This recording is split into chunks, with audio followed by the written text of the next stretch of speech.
As teachers, we love the summer break, but sometimes we try to cram so much into it or have so many things we want to do. How do we know what really matters? Let's talk about 5 things that you definitely want to include in your summer in today's episode. Well, welcome back to the Teach for the Heart podcast, where we tackle teaching challenges from a biblical perspective. This episode is brought to you in partnership with the Herzog Foundation. I'm here today with Jen Fry, who is one of our Teach for the Heart Plus team members, and she is in charge behind the scenes of so much of what you guys see. Jen, thank you so much for joining us on the podcast today. Oh, thanks for having me, Linda. And Jen's joining us today because this was her idea of something that we should talk about, and we said, yes, let's do it. And what we want to talk about is your summer plans, right? There is often so much that we want to do, but sometimes it's hard to actually think, okay, what really matters? What should I actually focus on? And if we don't put some intentionality behind that, we can find ourselves in August and realize, oh, wow, the summer just totally flew by without me doing some of the things I want to. Jen, what are your thoughts and experience in this way? Oh, absolutely. I mean, being a mom at home in the summers, I would fill the calendar with things for my kids and make sure that they got the things that we wanted to do for them, or things on the house, or things I wanted to prep for the next year. But there wasn't anything to really be restful for me. And so if I wasn't intentional, I'd get back, it'd be August and I'd look at the calendar and it was like Sunday scaries, but 10 times 10, because I wasn't prepared. I hadn't really taken that step back. And I think, as teachers, or as believers, we know Sunday is this for the Sabbath and it's rest, but we don't see how that's really a blessing for the summer, that summer is kind of like our Sabbath from teaching to get prepared back for the next year. Yeah, and so it's so important to consider all these areas and kind of intentionally schedule them a little bit. And as we kind of going to kind of go through some of the different areas we think you should definitely consider putting on your summer calendar, keep in mind though that there's not a one size fits all here, right? We want to encourage you to invite God into your planning. So to actually pray, be in prayer as you listen and as you think on, God, what would you have? There might be a certain focus this summer that there's more of something for you this summer in one of these categories. And so really just be sensitive to how he's leading and to your own unique situation. So the first category we want to talk about, though, we definitely think that this matters and you need to put it into your summer, is what Jen was just talking about. It's rest and refreshment, right? This is such an important thing. And sometimes we just assume I'll get some rest somewhere. I'm not working, right? But if we're not intentional, sometimes this doesn't really happen. Jen, you had some thoughts too on like, what is real rest versus not really restful things? Yes. And I think this is a spot where it really, I mean, it takes intentionality and it takes really thinking about it. I heard another person's podcast where she was talking about basically figuring out what is rest for you and how that's going to look different from other people. So we can try what somebody else says is restful, but it might not be my thing. And it might not, it's just time alone or whatever. But it may not actually be restful. And so for me, I figured out, okay, I need to do quiet things in quiet places. And there are lots of things that can fit in that bucket, but there are lots of things that, I can try out and maybe it really winds up just being different, kind of like a lesson plan as students. We go in and we think, okay, this is going to be perfect. And then you get to the end or partway through and you're like, oh no, this is not what I had planned. So getting a chance in a spot where you can try on what things might be restful and just giving it a go. Yeah, and I think that it is just so important to pay attention, right, to what makes you feel invigorated, what makes you feel restful, right? Because I do think sometimes too, we think rest like, okay, taking naps, which is sure, great if you can sleep in, great if you can take naps. But yeah, just that soul rest and what is refreshing and what isn't. And you're right, it is different for everybody. Mhm. It really just depends. But paying attention to what activities really help me and then spending time on them, guarding some time, right? One thing I've done this year, this is not just for the summer, but I've done is I said, okay, I'm going to go for a walk, 1 mile walk every day. And that's been so refreshing, but that may not for somebody else, but just paying attention. Yes. Yeah. My husband, his favorite restful thing is going on a drive. And I could not hate it more. Like that is not restful for me at all. But I'm happy to go with him to have, time together, but that's not going to bring me rest. So just kind of knowing and making space for other people too to have their restful things. Yeah. So once again, so paying attention to what is restful and then not feeling bad for putting time. Like this is your Sabbath these are your Sabbath months, right? This is your time out of the school year to take that. So we need that to be able to come back in and hit it hard again in the fall. So take time, guard that time. One other thing to keep in mind here is remember to include spiritual refreshment, right? So we need time for not just things that, oh, I just enjoy and my mind feels free, but also spending time with God. And sometimes those link together really well. If you spend time in prayer during whatever restful activity you're doing, whether that's separate or together, that's just so important. And the summer's a time where we can take some time to dive deeper. One last thought I have on this category before we go to the next one is I think also we have to be on guard against trying to rest on here. Like pay it, yeah, like sometimes I'm just gonna chill. I'm going on doom scrolling, playing a game, whatever it is. Just pay attention. Do I actually feel rested after that or not? So just really pay attention to yourself if that should go in the rest category or not. Absolutely. And and just a little bit broader too is like things that other people say are restful, like a bubble bath or a nap. Like just like you said, just paying attention to, okay, I can try this, but does it actually bring rest? And most of the time, especially on their phone, it is not restful. Yeah. All right. So number one is very, very important. And we recommend no one totally skips this, at least some type of rest and refreshment over the summer. Mhm. The second category we think is something that is worthwhile in the summer is some type of PD or professional development.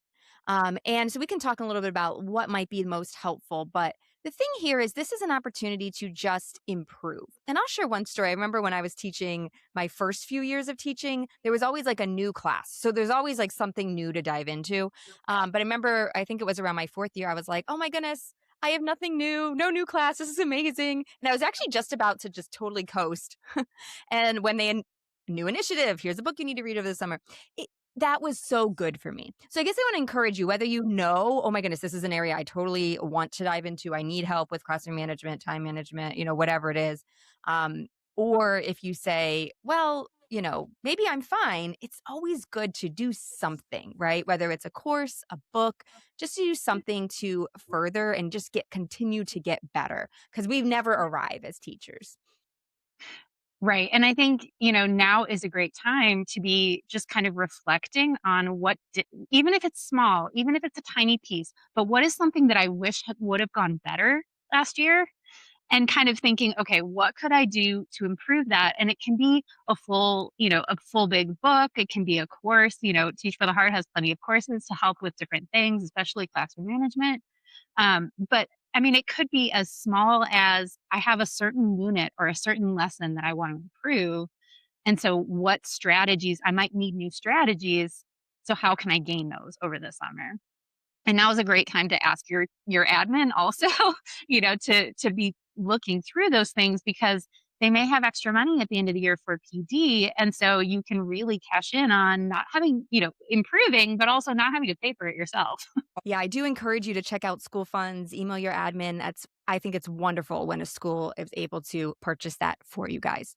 And if you are interested though in one of our courses here at Teach for the Heart, we are currently having a sale on our summer PD. Depending on when you listen to this, hop on over quickly because it'll be ending soon. But we wanted to give you guys a discount on all of our best PD courses for the summer. So the three that we have that we recommend the most are Classroom Management 101, which is perfect if you said, man, I had too many disruptions, too many classroom management issues. That'll help you just come up with a plan and fix that for next year.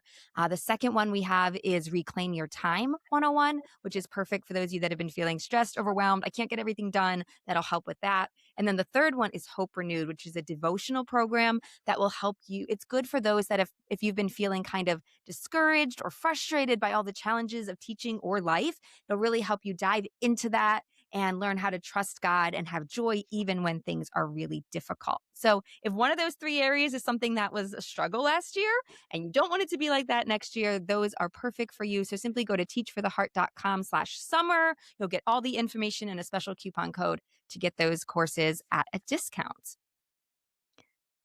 So our first area was rest and refreshment. Our second area was professional development. Our third is a fun one, vacation and travel. Jen, why do you think this one's important?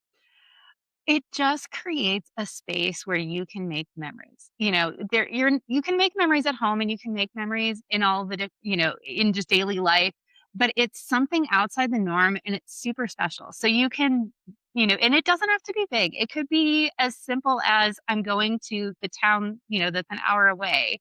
And it can just be a day trip. It's something that feels different and just outside of your daily routine. Yeah, I think this is a really, really great one just to, especially if you have any family or friends, it's just such a great relationship and memory making thing. So I know some people like to travel more than others, but if you're wanting to travel, we encourage it. It is a great thing to do over the summer. And if you're like kind of one of more of the homebodies, encourage you, like Jen said, just do a little day trip, an hour away, grab a friend, grab a family member. It is really so refreshing. It's very educational too.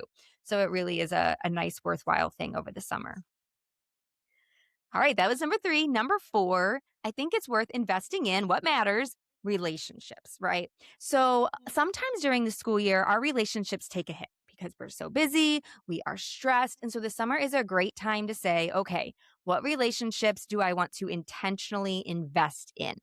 Is it someone in your immediate family, extended family, a friend? Maybe it's just the Lord and you want to spend more time with Him. So thinking about who is God maybe calling me to reinvest in that relationship and strengthen it during this time. Oh, yeah, and I love the, kind of calling back a little bit to what we talked about earlier, that if you have a relationship that you can tell has been especially strained, maybe you have teenagers or, just a friendship that you haven't been able to invest in, really praying about how can I make a difference and an impact this summer? And then God can show you different things that you may not have thought of. Maybe it's a breakfast every morning with your, 15-year-old who's busy. Or maybe it's lunch because they like to sleep in. But and if you don't have money to go out, maybe it's just a special. Let's do late night or rip your float once a week on the back porch or whatever, just being intentional about this is gonna lead, these are my people and this is who God wants me to have. And so we invest in our students all year very intentionally, but intentionally building those relationships at home as well. I mean, you don't get those moments back. Yeah. And I think one thing you said there is powerful. I mean, one offs is great. Like if you're like, I have 5 friends I want to reconnect with and I'm going to schedule them all. But it's really powerful when there's some type of rhythm every Right. week or every other week or once a month. When you can put rhythms in place, that is really powerful. And it also takes away the mental load of having to plan. Oh, I So love that's that. really And if you smart. can stack things of like, I want to get a walk in and I want to hang out with this friend, well, can we meet and walk, once a week or every other week? It doesn't have to be big to really be impactful, and those minutes all add up at the end of the summer. Yes, absolutely. This episode is brought to you in partnership with the Herzog Foundation, and they want to let you know that applications are now open for the 2026 Faith and Nation Student Forum. Each fall, the Herzog Foundation hosts an incredible 4-day retreat for outstanding high school seniors from Christian schools and homeschool co-ops. The Faith and Nation Student Forum gives students the opportunity to strengthen their Christian worldview and engage with government leaders. Students can also participate in teen challenges, outdoor adventures, and social events designed to build leadership skills and lasting friendships. The Herzog Foundation covers the cost of the retreat, all except travel, making this an amazing opportunity for your high school seniors. Help them apply. Applications close September 18th. Learn more and apply at herzogfoundation.com. Now, back to our program. So, number 4, invest in relationships. And then finally, number 5, prepping for next year, right? It is not wise to wait until 2 days before the school year to put any thought into this. So, let's share a few thoughts on how do we do this? Because Jen, we also want to be realistic, right? If you're like, I'm going to do sometimes I see teachers summer lists, and it's like it is just monstrous all the stuff they want to do. And depending on your situation, sometimes that's okay, but you do just need to be realistic. How much time do I have this summer? Sometimes we just think it's infinite and it's not. How much time do I want to spend? What other priorities do I have? what people am I responsible for? So just being realistic, I think, about what am I really wanting to do. Yeah, I think, kind of even before you decide that too, is deciding how much time do I actually want to invest in this? And really, we do that in our planners. If with Pray and Plan, we have a specific spot where we want for our days to start and stop, but doing the same thing on how much time do I want to put in PD, or sorry, not PD, but how much time do I want to put into prepping for next year? And almost like keeping track of it, like you're tallying, for a timesheet, because that time can go so fast and we can really spend it on things that we don't intend to, into nitty gritty things that aren't maybe important. And then we waste all this time in the summer. So really deciding when do you want to do it, or how much time do you want to invest and how much time do you want to keep for other things. But I would say, one of the most important things to put that time into is doing a yearly calendar or your year at a glance, writing out these are the units I want to cover. This is how much time I want to block off, putting in dates that you already know. If you know there's student teacher or parent teacher conferences on certain days, like, there are calendars out there. I can't remember if we still have that in the planners or not, but Yep, it's still in it's in the Pray and Plan planner, or when I did this, I did it on the computer, but yeah, you need it yeah. somewhere. Yeah, and so just having that outline so that you kind of can wrap your head around, "Okay, this is what's coming," and then whatever is helpful for you. For me, it was picking what am I gonna do on my first day, and what am I gonna do that first week, but not getting into, like, super big lesson plans. Because I found if I did that, and I got really granular too far ahead, then I lost those plans, and I forgot I had done them, so Yeah, and, so what I'm hearing, and I think this is so smart, is think, "How much time do I want to do?"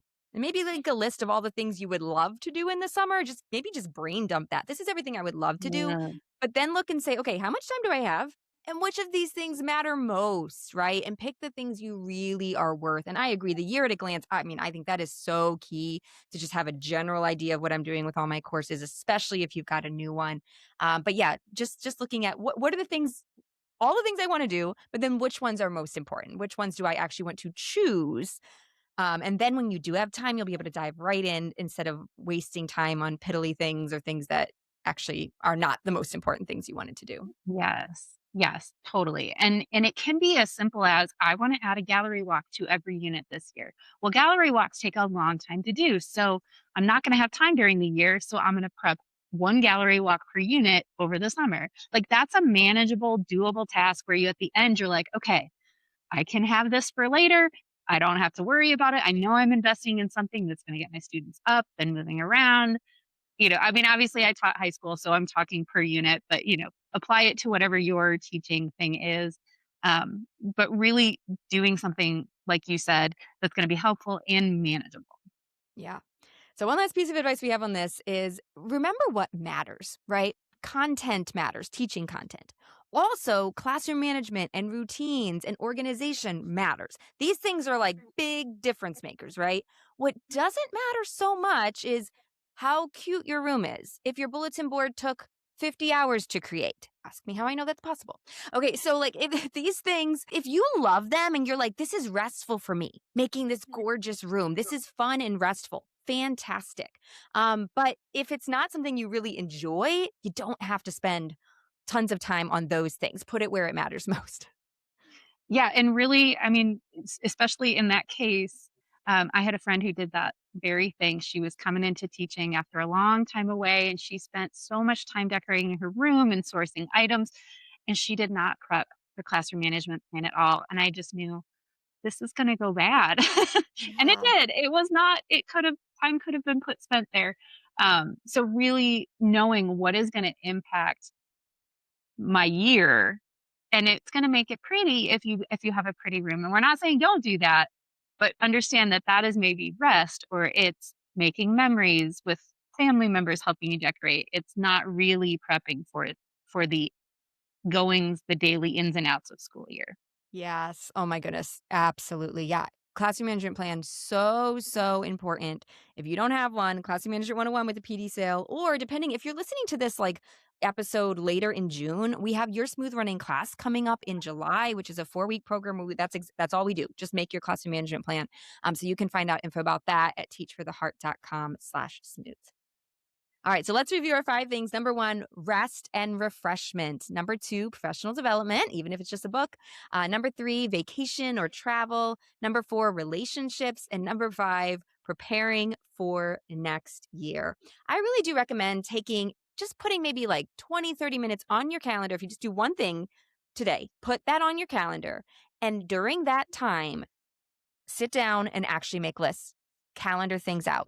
Say, put space for these different things. Because if you don't put them either on your to-do list or on your calendar, they're going to fall by the wayside. That'll be a really worthwhile 20 minutes. So right now, put that planning block on your period on your calendar and a time that will work, and then use that time to schedule things out. Jen, any final thoughts as we wrap up?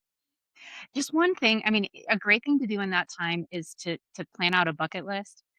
Bucket lists kind of they can be cheesy, and you can put things on there that are cheesy, but they really add a thing where it's almost like mini goals. I want to achieve these things this summer. So then when you find a day where nothing's planned, you can go to that list and say, "Oh, let's do this thing. I forgot I wanted to do that." And again, those are just ideas to kind of invigorate and put some intentionality into what am I gonna do today or what am I gonna do this summer. I love that. Well, I hope you guys enjoyed this conversation and you have some ideas for where you want to prioritize your time in the summer. Once again, if you want to check out our summer PD sale and get some of those courses on sale, you can go to teachfortheheart.com/smooth. This episode has been brought to you in partnership with the Herzog Foundation. All views and opinions are our own and don't necessarily reflect those of the Herzog Foundation. We look forward to speaking with you again soon, although we are going to be on hiatus here for a few weeks, but we will be back at the end of June with new episodes. In the meantime, teacher, remember, God is at work in you and through you, and He's using you to make a difference. Keep your eyes on Him and teach for the heart.